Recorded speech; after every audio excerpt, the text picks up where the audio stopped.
Guingampais, vous voyez le Stade Bauer ici, le fameux immeuble là, la tribune et la zone mixte, qui évidemment ne va pas être la plus fameuse de l'histoire. Vous voyez, on est là, dans la zone mixte. Alors en haut de l'escalier, c'est la conf de presse, en dessous, c'est la zone mixte.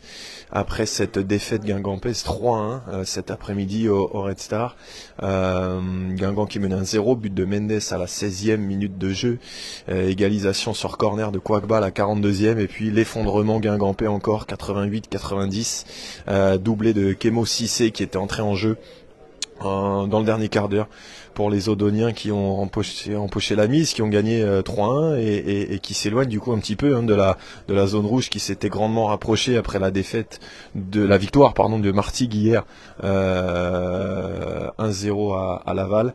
Voilà, c'est dommage pour les Guingampais qui pour la deuxième fois seulement cette saison lâchent des points. Après avoir ouvert le score, c'était arrivé à Bastia et ça s'était fini sur un score de 3-1 pour les Bastiais, et puis 3-1 c'était le score aussi à Cannes mardi dernier. Donc est-ce que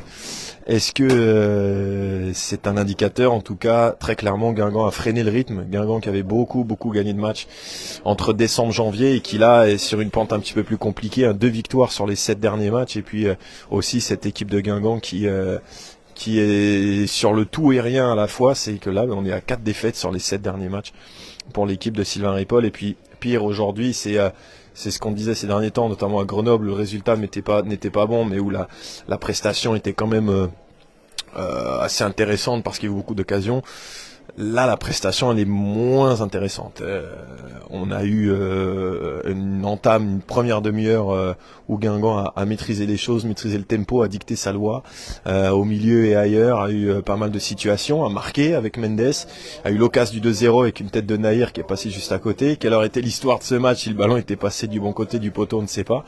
Mais le Red Star est revenu un partout parce qu'il y a eu des ballons trouvés dans les intervalles, dans le dos de notre milieu, qu'on a été incapable de juguler en fin de première période, et ça s'est terminé sur une égalisation assez logique sur corner. Et puis malheureusement en seconde période, ça a été un bras de fer, ça a été un gros combat au milieu du terrain. Il n'y a eu aucune action ni d'un côté. Tiens, viens là toi, notre spécialiste du Red Star, parce que pour une fois on va pas avoir que du Guingampais là-dessus. Débrief, qu'est-ce que tu penses de ce match, point de vue odonien? Julien Lielch, notre j'allais dire ami, camarade, compère, collègue. Oui.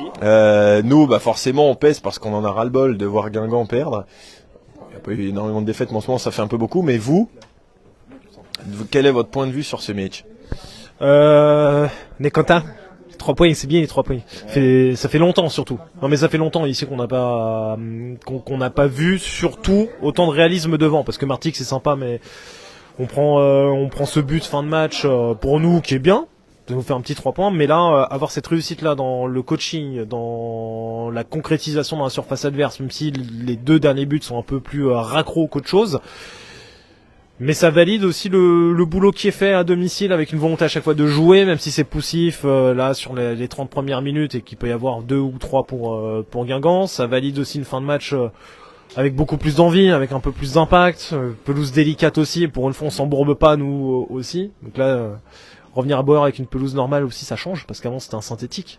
Donc notre jeu était toujours beaucoup plus fluide, donc là aussi on apprend, on continue d'apprendre, et on apprend contre un gros. Ah, parce que tu nous considères, tu sais, eux ils vont nous dire, on n'est pas un gros nous, tu nous considères comme gros. Mais quand t'es un promu de national avec une équipe qui a pas beaucoup bougé, des garçons qui ont été bons en national et qui découvrent pour certains, même pour beaucoup, le niveau Ligue 2, recevoir Guingamp, oui, c'est jouer un gros. Et quand Guingamp est 5e au coup d'envoi de la journée, donc en play-off, oui, c'est un gros pour une équipe qui connaît les play-offs National Ligue 2 de vue, parce qu'on n'a pas eu le bonheur sur certaines saisons d'y être, et heureusement qu'on a pu monter en étant devant. Mais oui, c'est un gros. Pour nous, c'est un gros. Évidemment. Et malheureusement, c'est pas passé. Pour les Guingampais, merci camarades. Ça marche mieux pour Guingamp quand je suis à Roudourou ou quand je vous commente à Laval. Quand est-ce que c'était lui le but de Livolan c'était quoi, il y a 2 ans? Le but fabuleux. Ouais. Tu vois, comme ça, là, je fais une sortie digne. Je vais pas me faire insulter parce que j'ai dit que vous êtes des gros, parce qu'on est content. Allez, au revoir, merci. Je m'offre une sortie digne de ce nom. Sortie digne, tiens, vas-y. Ah, il y a presque le tapis rouge. En tout cas, merci, camarade. Il sera rouge. Voilà, exactement. Bon, merci, cher camarade Julien Liège, d'avoir été avec nous, commentateur sur Prime, notamment, année Livolan à Guingamp. Oui, bon, gros, voilà, on est toujours 5e, donc.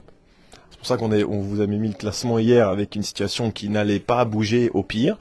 Malheureusement, aujourd'hui, le pire est arrivé avec cette défaite en fin de match. Et puis, c'est vrai, une fin de rencontre où on disait, hein, c'était une sorte de bras de fer sur toute la deuxième période. Puis au moment où on sentait que Guingamp était peut-être en train un peu de faire basculer, ce qui ramenait le ballon, bah boum, c'est le Red Star sur un 6 mètres.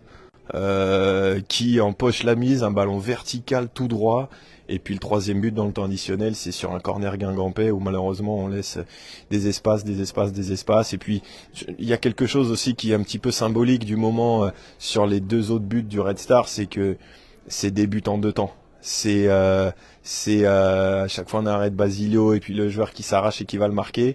C'est un indicateur aussi. C'est comment dire, une illustration, indicateur que en ce moment ça tourne pas, que des fois quand tu dois être à 100, 101, 102%, en ce moment t'es à 95, mais voilà, je vois certains parler de maintien, faut pas non plus voilà, la saison n'était pas terminée après Cannes, la saison n'est pas terminée non plus aujourd'hui. Le maintien, voilà, 39 points, c'est bon, mais par contre voilà, statu quo dans cette course au top 5, inévitablement et de semaine en semaine, malheureusement avec cette mauvaise série actuelle de Guingamp, eh bien on n'arrive pas à faire basculer les choses pour prendre de l'avance sur les poursuivants, parce que au-dessus ça va trop vite et Guingamp visiblement, durablement n'est pas capable de tenir le rythme. Voilà, ça va vraisemblablement être en championnat, comme disait l'autre, à 4 équipes pour la 5e place. Et il va falloir vite que Guingamp retrouve tous les ingrédients qui ont fait sa force et qui lui a fait gagner beaucoup de matchs cette saison, c'est-à-dire l'état d'esprit, l'intensité, la solidité parfois, et puis l'audace offensive, parce que on ne marque plus. On ne marque plus, on voit des joueurs un petit peu comme Hugo Picard qu'on disait émoussé au moment où il était entré en jeu, voilà, il a un petit peu perdu sa lucidité. Quand il arrive comme ça sur le côté gauche, avant il faisait des différences, on se souvient encore du match contre Caen en coupe ou autre, là voilà, ça réfléchit un peu plus, ça tergiverse plus. C'est de la confiance, ça ressemble un peu au débrief qu'on faisait au courant du mois d'octobre où Guingamp avait enchaîné 3 défaites de suite, Clermont inexplicablement 4-1, Pau 0-1 et puis Metz 1-0 un peu à l'usure. Voilà, ça faisait 3 défaites de suite et puis la machine était vite repartie, donc faut pas s'enfoncer dans le doute. Il y a la réception de Clermont qui arrive, c'est une équipe qui est en manque de confiance totale aussi, que Guingamp va devoir battre à la maison. Alors ce qui a été intéressant aussi de voir à la fin du match, c'est que le parquage a encouragé ses joueurs après le match. Le parquage et le cop rouge et les supporters présents aujourd'hui n'ont pas la mémoire courte. Ils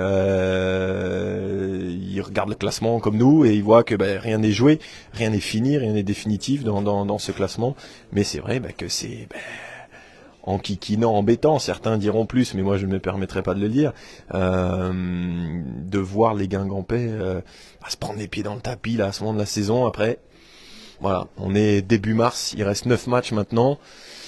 Et il vaut mieux que la spirale négative arrive là maintenant, 2-3 mois avant la fin, que sur la toute fin de saison. Voilà, où certains vont peut-être se prendre un peu les pieds dans le tapis aussi, mais là, voilà, ça, c'est dommage et c'est vrai que du côté, alors des joueurs, on sait pas trop.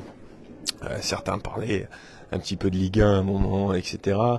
Je pense que la course au barrage a toujours été d'actualité, elle l'est toujours, mais c'est vrai que du côté du staff, on tempérait toujours quand ça marchait bien pour Guingamp. Je veux dire qu'après Ajaccio, on avait pu discuter quelques-uns d'entre eux et ils nous disaient ouais mais là ça va bien, ça rigole, donc nous on doit rester tempérés, mais quand ça ira moins bien, parce qu'il y a un moment où ça ira moins bien dans la saison, il faudra pas non plus tout voir en noir et tout remettre en cause parce que tout reste fragile.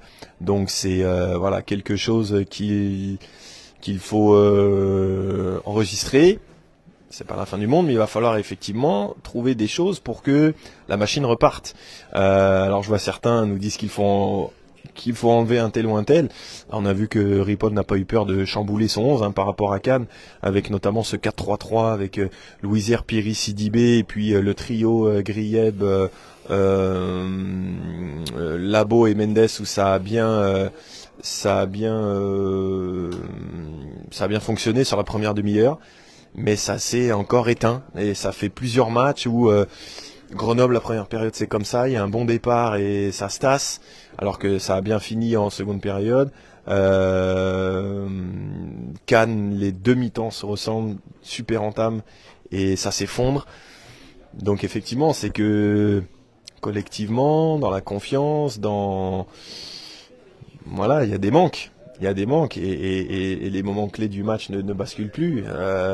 Donc, voilà, il faudra se battre contre ça sur les prochains matchs pour les Guingampais avec la réception de Clermont, le déplacement à 3. Ensuite, il y aura la trêve pour laver un peu les cerveaux des uns et des autres. Voilà, reprendre des forces. Là, donc, l'enseignement de cette journée, c'est que le top 4 va vraisemblablement s'envoler.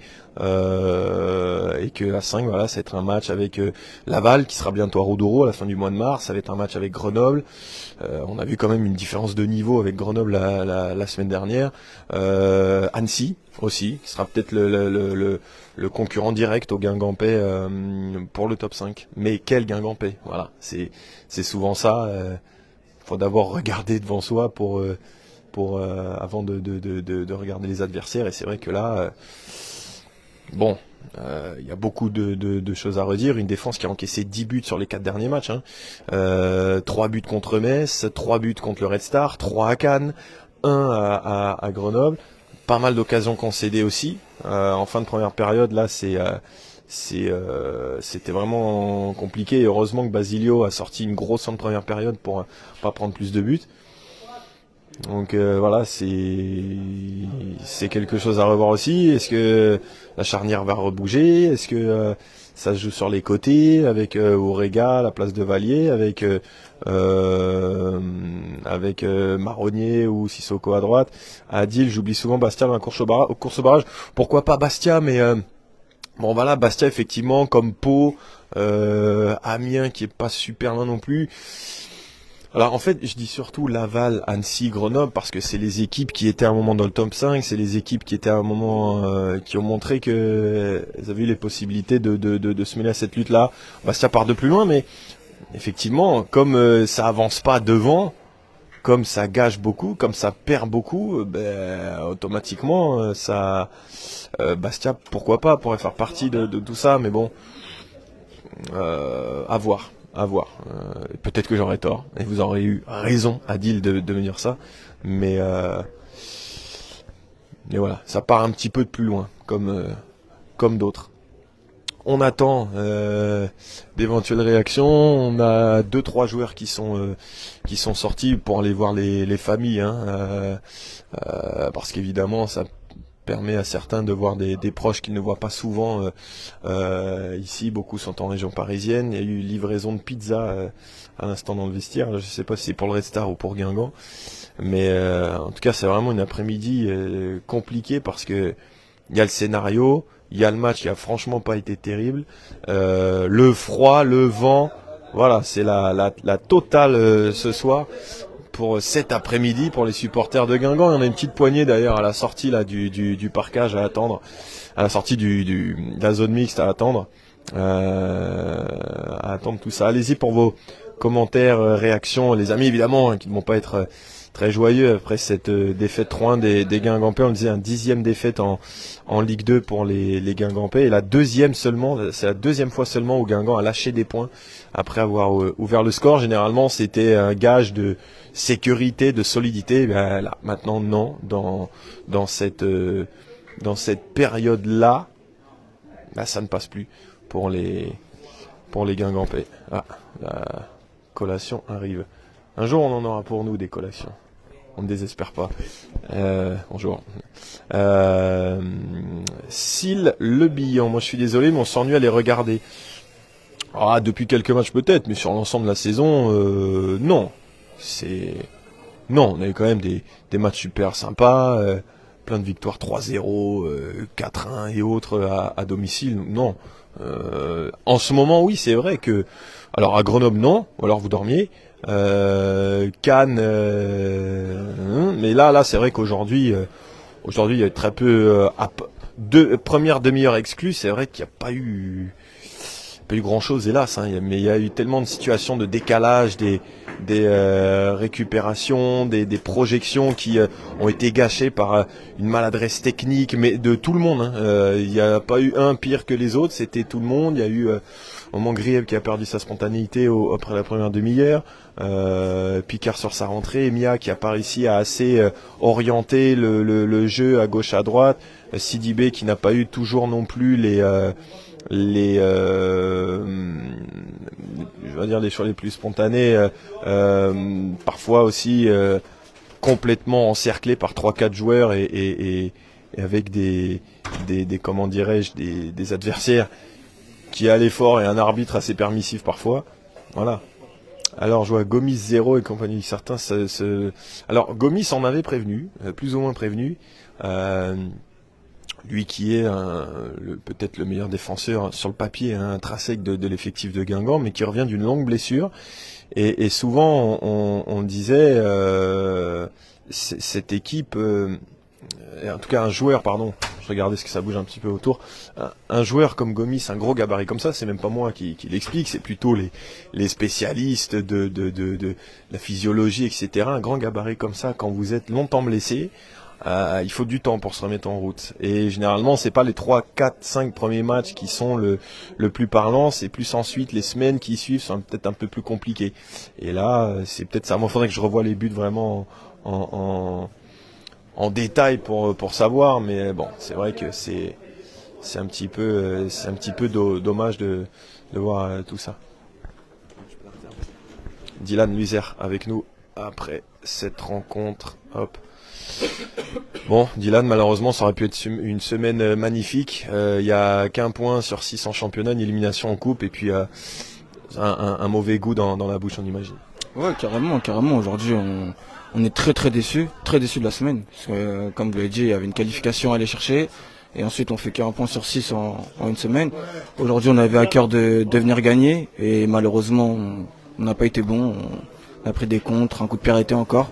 Après, voilà, cette semaine, on va beaucoup travailler pour faire tourner le vent de notre côté. Et c'est tout. Faut vraiment travailler, là. Qu'est-ce qui ne va plus? Parce que à Cannes, vous entamiez super bien les mi-temps. Là, pendant la première demi-heure, il n'y a que vous sur le terrain. Pourquoi ça lâche à un moment donné? Franchement, c'est une question que nous-mêmes on se pose. Parce qu'aujourd'hui, on arrive à ouvrir le score en plus. On arrive à ouvrir le score. Et je sais pas, après on déjoue. On déjoue tout simplement. On garde pas nos principes et nos valeurs. Et on montre quelque chose qu'on n'a pas l'habitude de faire. C'est assez récurrent en ce moment, donc il faut vraiment qu'on travaille là-dessus. Toi, en tant que capitaine, comment essayer de revoir tout ça, de ta position? C'est difficile d'endiguer ces vagues-là qui arrivent? Non, sur le terrain, bien sûr que je le ressens aussi. Après, c'est dur de mobiliser tout le monde. C'est le football, c'est comme ça. Après, je vais bien regarder le match et je vais bien l'analyser. Et dès lundi, on va se remettre au travail. Qu'est-ce qu'on dit là? Vous êtes 5e, les autres derrière ont perdu. Il y a une trêve qui arrive bientôt dans 2 matchs. C'est quoi? C'est laver les têtes pour se donner à fond sur les 2 matchs et après un petit peu se reposer? Bien sûr, là, je vais pas dire qu'il faut oublier la semaine parce que on va l'entendre, faut oublier la semaine, mais c'est pas comme ça. On va tirer des enseignements de cette semaine pour tout faire pour gagner les deux prochains matchs qui arrivent et même tous les autres jusqu'à la fin du championnat.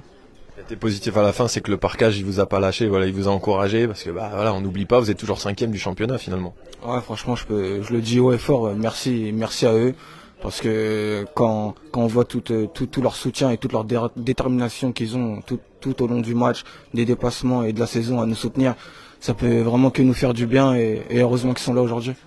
Il y a déjà eu une période comme ça dans la saison, il y a eu 3 défaites de suite. Est-ce que tu te souviens des ingrédients que vous avez été allé chercher pour retourner un peu la situation? Bien sûr, on s'était beaucoup appuyé sur le collectif, le fait d'être une équipe soudée, d'être vraiment tous forts, tous ensemble. Et voilà, on va essayer de remettre tous ces ingrédients-là dans le même plat pour pouvoir gagner des matchs. Vous avez juste une dernière question, changer de système, ça vous a bien aidé en première mi-temps, où vous aviez dominé le milieu adverse. Est-ce que c'est aussi une possibilité de continuer dans ce nouveau système à 3 milieux?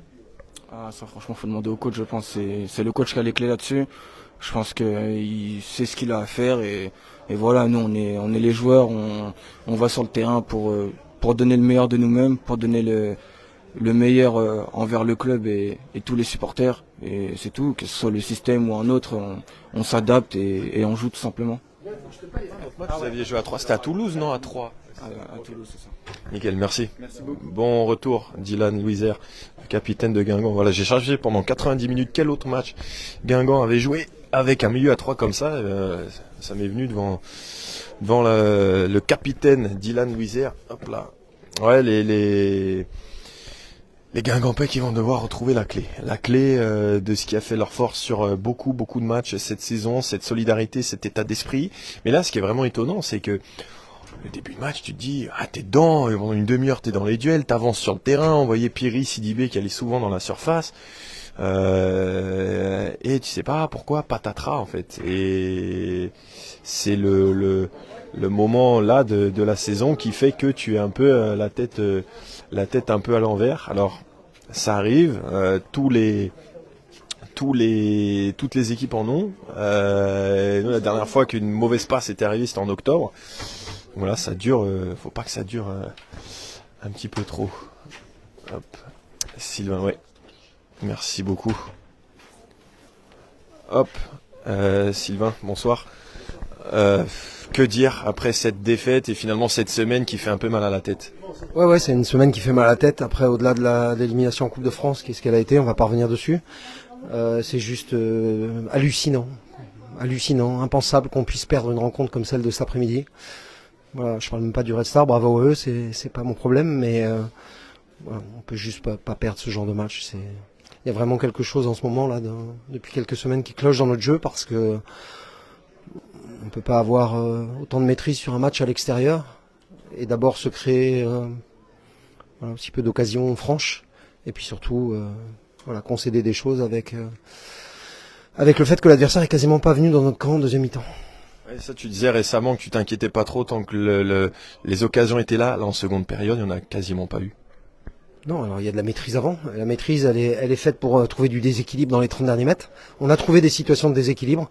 Après, il y a des 1 contre 1, il y a des différences individuelles à faire, et ça, le collectif, il peut pas s'en occuper. Et là, c'est nettement insuffisant. Donc, voilà, il y a quelque chose qui cloche actuellement dans le jeu. C'est la responsabilité du staff de le régler, et c'est aussi de la responsabilité des joueurs de regarder leurs performances individuelles. Ouais, c'est de la simplicité, de la spontanéité qui manque aussi à certains moments. On mélange certainement de tout ça, et puis après aussi un peu plus de tranchant dans tout ce qu'on fait, parce que quand vous arrivez à une situation en deuxième mi-temps, vous avez 20 contre 1 quasiment dans les 30 derniers mètres adverses, il doit se passer des choses. Et là, ce soir, il ne s'est rien passé. On te sent vraiment en colère presque après ce match-là. Oui, je suis en colère parce que ça fait quelques matchs qu'on fait où je trouve qu'il y a quelque chose qui cloche dans notre jeu, je l'ai dit tout à l'heure, donc il va falloir qu'on le règle, ça c'est sûr, et que surtout on ne pourra pas avoir l'ambition d'aller le plus haut possible, je parle même pas de place, peu importe laquelle, si on règle pas ça et si on n'en fait pas plus à ce niveau-là. Il y a eu une partie de saison aussi en octobre où il y a eu 3 défaites de suite. Comment vous aviez réussi à retrouver vos moyens pour repartir? En restant sur les convictions de notre jeu et en apportant les correctifs qu'on devait apporter. Et après, je vous passe aussi les 2 buts qu'on prend, qui sont c'est juste pas possible dans le football de haut niveau en fait. Première mi-temps, on fait une passe en retrait qu'on donne à l'adversaire. Après, s'ensuit une faute de marquage sur le corner. Et deuxième mi-temps, ils viennent quasiment pas, et ça peut pas être plus clair. C'est un dégagement de 5,50 du gardien adverse où on trouve le moyen d'être déséquilibré. Donc, avec tout ce qu'on essaye de produire sur le plan collectif, quand on voit ce que l'adversaire arrive à se créer lui avec peu de choses, il y a quelque chose qui va pas qui tourne pas rond. Là. Dernière question, le 4-3-3 justement, c'était dû à l'enchaînement de matchs ou c'était justement pour rechercher autre chose dans le jeu? Bon, c'était dû à l'enchaînement de matchs par rapport au profil des joueurs. On savait que ça avait fonctionné, notamment sur certains matchs. Donc, pour moi, la raison, elle n'est pas là. Et une question, vous avez aussi fait le choix de mettre Junior Mendes, qui fait une très bonne première mi-temps, et puis après, il a peut-être un peu subi. Au départ, c'était une satisfaction, je suppose, son niveau en première mi-temps. Ouais, sa première mi-temps est intéressante. Mais après, je vous dis, rien ne s'est passé. On n'a pas eu le poids des entrées comme on le souhaitait. Ça, faut être clair aussi là-dessus. Et tout ça fait que ce soir, un match qui devait, dont on devait tirer un score positif, à l'arrivée nous échappe. Et ça, c'est un vrai problème. Merci Sylvain Ripoll. Après cette rencontre, comme souvent, l'analyse assez intéressante, pertinente quand ça va bien, et puis je dirais cassante. C'est peut-être pas le mot le plus... Non, c'est pas cassante, mais c'est de vérité, tout simplement. Parce que la seconde période, et c'est vrai que j'ai posé une question pour s'appuyer sur ce qu'il nous dit souvent, notamment à Grenoble quand ça ne marchait pas, et il disait moi je m'inquiéterais quand il y aura rien dans le jeu, quand il y aura pas d'occasion, et là c'est vrai que cette seconde période elle était de ce niveau-là malheureusement cet après-midi, et c'est vrai que voilà, il a pointé presque des comportements aujourd'hui, et c'est vrai que l'entrée de Picard, de Siwe et d'Emia n'ont pas ramené ce qu'il fallait à l'équipe, parce que Siwe, quand il n'était pas hors jeu, était quasiment toujours à la faute sur la charnière adverse. Il a eu très peu d'occasions. Emia a eu du déchet dans le jeu. Picard ne passe plus en 1 contre 1, et c'est vrai que ce sont ces joueurs-là qui doivent te porter. Alors est-ce que c'est l'enchaînement de matchs? Est-ce que c'est un manque de caractère? Est-ce que certains ne se voient pas trop beaux non plus? Voilà, c'est sans doute un mélange de tout. On connaît leurs qualités. Et malheureusement aujourd'hui on a vu les défauts. Et c'est vrai que sur le comment dirais-je, le coaching, tu te dis... t'es dans le match partout, c'est pas trop mal, et à la 55, 60e, tu fais entrer Siwe puis Karemia, ça doit basculer pour toi. Et malheureusement, ça ne bascule pas pour les Guingampais. Bonsoir monsieur. Toi tu vas mieux que moi. Oui, oui, c'est pas grave. Allez, au revoir. Merci. Steve Marley, qui fait partie du staff du Red Star, avec qui on avait commenté quelques matchs il y a quelques années à Canal, et décidément Steve Marley est pas pour nous. Doublé avec Marseille en 2004, et puis défaite à l'aller et au retour face au Red Star. Ouais, c'est compliqué pour les Guingampais. C'est vrai que j'essaie un peu de souvenir, déchiffrer tout ce que Ripoll a dit, mais je l'ai rarement vu autant irrité, en colère, parce que là c'est vrai que ça aurait pu être une semaine magnifique pour les Guingampais, et puis finalement il s'est rien passé. Enfin, déjà tu fais 2 défaites, plus le nul à Grenoble qui était à s'arracher les cheveux. Et puis surtout, c'est les attitudes, et puis la fin de match, il a effectivement souligné le fait que non seulement tu te prends 2 buts 88-90, mais c'est la manière dont tu les prends. C'est un dégagement en 6 mètres de Risser au départ, et puis c'est après c'est le corner du 2-1, le corner pour le 2-2, et tu te fais ouvrir à 3-1. Voilà, ça doit pas arriver. Et puis c'est vrai que souvent dans les matchs où Guingamp joue contre des équipes inférieures en termes de classement, Guingamp arrivait très souvent à faire la différence quand ça allait bien. Et là, on voit la différence par moment, les circuits de passe, etc. Mais c'est vrai que là, dès qu'on arrive dans les 30 derniers mètres, on n'arrive plus à se mettre en position idéale. On l'a vu à Grenoble, on l'a vu aussi sur les matchs à domicile, contre Metz et le PFC, où on n'était pas loin. Mais ça passait pas. Peut-être que dans un moment un peu plus fort de la saison, ça passait. Il y a eu ce match à Ajaccio où finalement le 3-0, où tu es efficace, où tu as les gestes justes. Malheureusement, ça n'a pas fait il n'y a pas eu de suite en fait à ce match-là. C'est compliqué. Audrey qui dit ils sont en train de tout gâcher. Alors tout gâcher, encore une fois c'est bien fini, mais c'est pas fini. Mais c'est vrai qu'il y a souvent des breaks à faire et là on n'arrive pas à les faire. Ces dernières années, on voit souvent vos commentaires avant les matchs. Ouais, on n'arrivera pas à passer le step, etc. Là, on y est à la 5e place. Mais c'est vrai qu'on n'arrive pas à breaker. On n'arrive pas à breaker, donc on laisse pas mal d'équipes dans le jeu, dont Bastia pour Adil. Mais ouais, c'est vrai que ça dit vraiment un truc sur le mental, sur la détermination, le fait d'être dans le match, de maîtriser les événements, mais de s'effondrer. C'est que, est-ce que c'est que de la confiance? Est-ce que effectivement c'est un problème? Alors on a déjà parlé de ça, un problème parfois de leadership, voilà, de gueulard. On a posé la question à Louisère là-dessus. Bon, ouais. C'est quelque chose qu'on va traîner toute la saison, parce que tu peux pas refaire un effectif là-dessus, et même de toute façon ça sert à rien. L'effectif il est là, tu sais ce qu'on est capable de faire de bien et de très bien, mais là pour l'instant sur les derniers matchs on a vu ce qui marchait moins bien. Pourvu que ça se retourne pour les Guingampais. Prochain match, Guingamp-Clermont, ça sera vendredi à 20h. Ensuite déplacement à 3 pour les Guingampais, avec les retrouvailles avec Dumont et Youssouf Mchangama. Il y aura aussi après la trêve un match important dans ce fameux championnat au top 5 contre Laval pour les Guingampais. Puis il y aura aussi un déplacement. Non, il y a la réception de Lorient aussi début avril. Il m'en manque un. Dunkerque. Oui, il y a Dunkerque. Il y aura Guingamp-Laval, Dunkerque-Guingamp, Guingamp-Lorient et Amiens-Guingamp. Voilà, et ensuite il reste 9 matchs. Ensuite, il nous reste aussi Martigues et Bastia à domicile.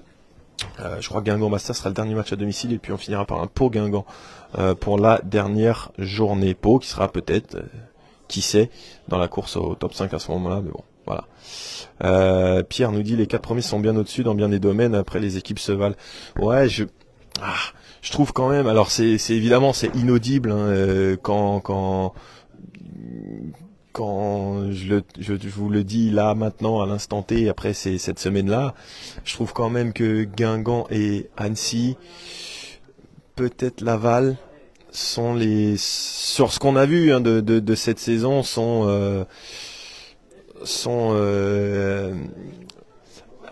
pour moi ça va jouer entre Guingamp et Annecy. Je peux complètement me planter et vous aurez raison à la fin de saison d'aller me rechercher pour dire Pierrot tu t'es planté, rembourse nos invitations. Mais sur la durée, en tout cas depuis le début du championnat, pour moi c'est les deux là qui sont les plus proches de la 5e place. Parce qu'après voilà, Grenoble, Bastia, Grenoble y était au début mais s'est effondré et a un peu de mal à revenir. Qu'est-ce qu'il y a d'autre? Bon, Bastia, tu sais jamais trop, à domicile c'est pas mal, mais à l'extérieur c'est toujours compliqué. Voilà, c'est des moments sur la régularité de la saison, voilà, Annecy ou Guingamp ou Annecy, à vous de jouer. Mais si c'est ce Guingamp-là, je suis d'accord avec vous, nous sommes tous d'accord, les joueurs, le coach, le président, tout le monde, on est d'accord avec vous, si c'est ce Guingamp-là, il ne sera pas 5e. Mais il y a eu d'autres Guingamp et il suffirait de ne pas l'oublier non plus cette saison, parce que ça a été quand même pas mal à plusieurs reprises. On attend quelques joueurs, voir si ça peut arriver un petit peu. Salut. On va essayer d'avoir Junior Mendes après son but tout à l'heure. Il est en discussion avec des compères. Je crois que l'interview va se faire en, je sais pas si c'est Wolof ou autre, en sénégalais, mais voilà, ce sont des journalistes africains qui sont là-bas. Jean-Charles Laval, c'est costaud aussi, ouais, c'est costaud. Écoutez, on sera fixé sur le Guingamp-Laval de fin mars, on verra. Mais c'est vrai qu'ils sont, si ça joue à pas grand-chose, on n'arrive pas à breaker, donc effectivement ils sont encore dans le coup. Mais les quatre au-dessus, malheureusement là, il y a eu trop de situations pour se rapprocher et on n'a pas réussi, donc c'est un peu le problème. Yannick, finalement, match clairement hyper important, comme tous les autres. Hein. Tous les matchs sont importants, mais c'est vrai que là, ça pourrait être important pour renverser un peu la vapeur. On se souvient après les 3 défaites d'octobre dont on parlait avec les acteurs tout à l'heure, ça s'était terminé par une victoire 1-0 sur un match franchement pas très beau contre Ajaccio avec le but de Grieb à la 90e. Voilà. Encore une fois, et je vais me répéter, vous pourrez reprendre le débrief du match Metz-Guingamp fin octobre, où on vous disait que souvent quand tu es en rémission comme ça, tu pétarades pas tout le temps 5-0, 4-0, etc. Ça peut être du 1-0 tout pourri. Non, okay. Ça peut être du 1-0 tout pourri, on prend. Hein. Alors je crois que l'autre fois on aurait pu dire si c'est 90e, mais si c'est Grieb 90e encore, ça sera très bien pour les Guingampais. Adil qui dit c'est l'équipe la plus faible clairement en ce moment. Ouais, mais on se souvient qu'au match aller, ils n'avaient pas gagné un match de la saison et ils nous avaient tamponné 4-1 dans un match ahurissant, invraisemblable d'inefficacité. Et c'est malheureusement arrivé un peu trop souvent cette saison pour les costarmoricains. Qui n'est pas passé encore. Il y a Junior Mendes qui est là, on attend que son interview soit terminée. Lui qui en tout cas a été, on va dire, un des rares à marquer des points dans ce match-là, titulaire pour la première fois, toute compétition confondue, buteur à la 16e, son 2e de la saison après le but à Annecy. Puis c'est vrai, des courses tranchantes, une entente avec Labo qui a montré de belles promesses sur un instant du match. En témoigne la passe décisive du numéro 9 Guingampais pour Mendes. Malheureusement, voilà, on a perdu, là aussi on a perdu ce fil-là du côté de Guingamp. Alors Jean-Charles qui dit 0-1 à la pause, tu te dis ça fait match nul dans le vestiaire, c'est vite remonté ça. Après il y a aussi le moment du but égalisateur du Red Star, avec le but à la 42e pardon de cette première période. Alors, Stéphane, Pierre, dans les grands moments de la saison, nous sommes loupés. C'est 3 minutes contre le Red Star pour décrocher les poursuivants. Cannes en quart, Metz il y a 2 semaines, PFC 1. Ouais, mais il y a aussi des moments dans la saison où on se souvient à Annecy où à Annecy on se dit on n'a jamais battu un club du top 5, on les bat à 4-1. Oui, là, mais depuis des années, j'ai l'impression qu'on vit une saison sans fin. On parle des moments de la saison quand on était 6-7e, on pouvait recoller au top 5, on n'y arrivait pas. Là on est 5e, on n'arrive pas à décrocher les poursuivants. Donc déjà il y a un mini progrès quand même dans cette affaire. Mais oui, c'est vrai que les matchs contre PFC et Metz c'était pour accrocher le top 4, mais on n'a pas réussi à le faire. Le quart à Cannes, oui d'accord, il y a eu l'élimination, mais Toulouse, ce n'était pas un grand moment non plus de la saison. Battre enfin une Ligue 1 depuis des années, ça n'était plus arrivé. Oui, c'est vrai que c'est dommage, mais en fait je trouve que est-ce qu'on choisit pas les moments importants de la saison dès qu'on perd, quoi. Il y a eu des moments tournants aussi dans la saison où on a gagné. Là, ce qui est dommage, c'est que tu avais l'occasion de prendre 3 points d'avance sur la Meute, mais même si on avait gagné, c'était pas fini. Donc bon, voilà, on attend. On attend. Alors Junior Mendes, je sais pas, il y a un entretien d'embauche, là je sais pas ce qui se passe, mais on attend toujours son interview. Alors Gomis n'est pas passé. Je sais plus trop qui n'est pas passé finalement. On va essayer d'avoir une dernière réaction, les amis, dans ce débrief avec Junior Mendes. On a eu le capitaine Dylan Wiesert, on a eu le coach Sylvain Ripoll, très énervé, très remonté après cette défaite, alors qu'à l'extérieur on voit Amin Emia parler avec Greg Poirier, son ancien entraîneur à Martigues. On attend Junior Mendes. Adil, je trouve à Guingamp, dès qu'ils encaissent, ils n'arrivent pas à revenir dans le match. C'est très net cette saison. Quand Guingamp encaisse le premier but, c'est 3 nuls et 10 défaites. Par contre, quand Guingamp marque en premier, c'est 13 victoires et malheureusement 2 défaites depuis aujourd'hui pour les costarmoricains qui n'avaient encaissé que 3 buts après avoir mené cette saison. Mais là maintenant, que 4 buts, pardon. Quand Guingamp menait cette saison, c'était 15 buts inscrits, 4 encaissés, et bien là ça fait 7. C'est comme les buts dans le dernier quart d'heure. On vous le disait tout à l'heure, presque en présage ou autre mauvais présage, c'est que Guingamp était l'équipe qui prenait le moins de buts dans le dernier quart d'heure et le Red Star l'équipe qui en marquait le moins, et ben il y en a eu 2 pour le Red Star. Donc comme quoi, voilà, c'est comme ça. C'est comme ça. On va essayer d'avoir Junior Mendes, non, c'est ça. Junior, peut t'arrêter 2 minutes? Hop. Après ta première titularisation, ce but, bon, évidemment, c'est pas la joie. On imagine que tu voulais une autre fin à cette belle histoire. Bah ouais, vu que j'ai marqué mon deuxième but déjà en étant la première fois titulaire, donc bah ça nous a pas apporté, ça nous a pas mené à la victoire. Donc je suis très content d'avoir mis mon deuxième but en championnat. Donc voilà. Il y a eu celui à Annecy et puis là dans un autre registre où tu vas chercher dans la profondeur. Raconte-nous ce but avec la belle déviation de Brighton aussi. Brighton, j'aime beaucoup jouer avec Brighton parce qu'à chaque fois qu'il a un duel, j'essaie d'anticiper derrière lui et lui aussi il comprend un peu comment je joue, il comprend ma façon de se déplacer. Donc dès qu'il a le ballon, j'essaie vite d'anticiper. Donc j'ai bien fait d'anticiper cette fois-ci et finalement j'ai marqué derrière. T'aimes bien ces courses vers l'intérieur, on t'a vu pas mal le faire aussi. Ouais, c'est plus mes qualités de piquer dans la défense quand je vois de la profondeur. Donc voilà. Par contre, le reste, attention, ça arrive derrière. Le reste du match, malheureusement, qu'est-ce qui s'est passé? Il y a eu une super première demi-heure et après, vous n'avez pas réussi à garder cet avantage. On n'a pas réussi à garder l'avantage parce que déjà, tout le monde était motivé. Après, au fil du match, je pensais peut-être c'est plus de la fatigue. Donc voilà. Donc c'est comme ça le foot. Parfois, on est devant, parfois on se fait rattraper. Derrière aussi, eux ils jouent le maintien. Nous on joue la montée. Donc après, ça penche sur peut-être la motivation. Donc voilà. Donc malheureusement pour nous, on n'a pas pu gagner ce soir. Et j'espère que le prochain match, on va gagner pour viser la montée, et continuer de se battre pour essayer de monter en Ligue 1. Sur le terrain, on vous voit beaucoup dézonner, à gauche, à droite, parfois même au centre. Avec Brighton, vous échangez. C'est aussi votre force, c'est ce que vous aimez? Moi, je peux jouer sur tous les postes de l'attaque. Ça veut dire que ça me dérange pas de jouer à gauche ou à droite, même dans l'axe. Donc, j'ai cette possibilité d'être un peu polyvalent. Donc, je mets ces services au collectif et voilà, j'essaie d'apporter le plus possible à l'équipe.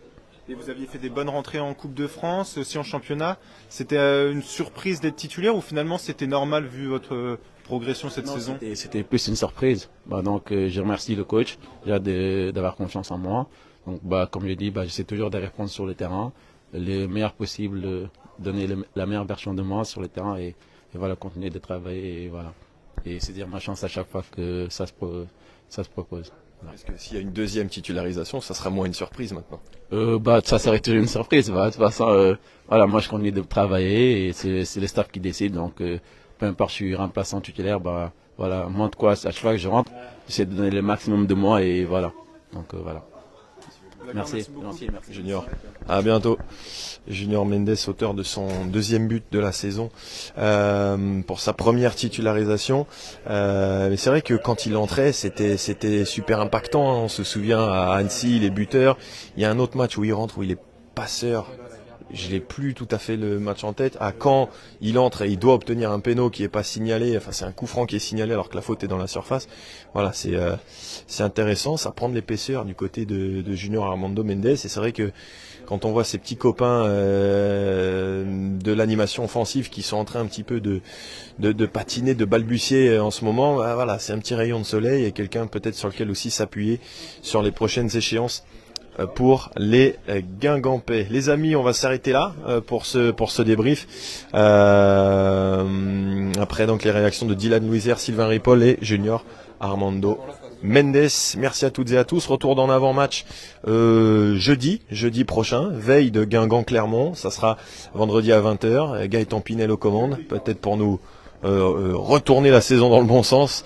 En tout cas, on nous le souhaite. Et puis, écoutez les amis, bonne semaine. Quand même, n'oubliez pas les replays dans la Guingampaise sur YouTube et autres, avec notamment l'émission spéciale 10 ans Europa League, si vous n'avez pas encore vu ou entendu. Et puis les podcasts aussi, tous nos contenus, débriefs, en avant-match, etc. dispo sur les plateformes de podcast. Si vous êtes comme un de nos auditeurs tout à l'heure, en train de faire vos courses avec votre caddie. Allez, on sera là vendredi, nous dit Benoît. les joueurs auront besoin de vous, comme ils ont vu avec le parquage tout à l'heure qui les a encouragés après cette rencontre. Salut les amis, à très vite. Guingampé, il y aura des jours meilleurs. Ciao, ciao.